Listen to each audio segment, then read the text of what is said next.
Parang laging may sariling mundo si Mayumi. Parang pag ginawa ka mo siya, parang mawawala eh.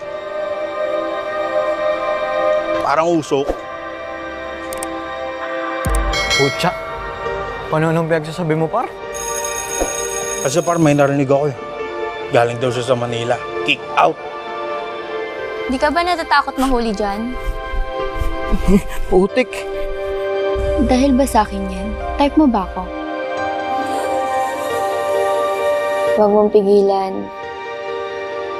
Di ba, sabi mo nga, ang physics parang love.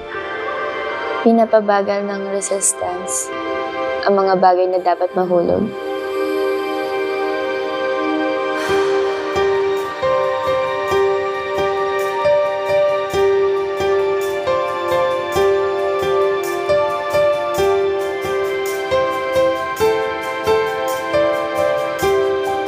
Ang lamig mo bigla. Tsaka kasi kanina parang iba ka. Eh baka nga iba talaga ako.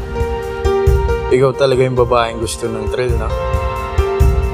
Kaya siguro baliw na baliw sa'yo si Lance. Lahat tayo may ginagawang kalokohan sa buhay. Wala akong kailangan ipaliwanag kahit kanino!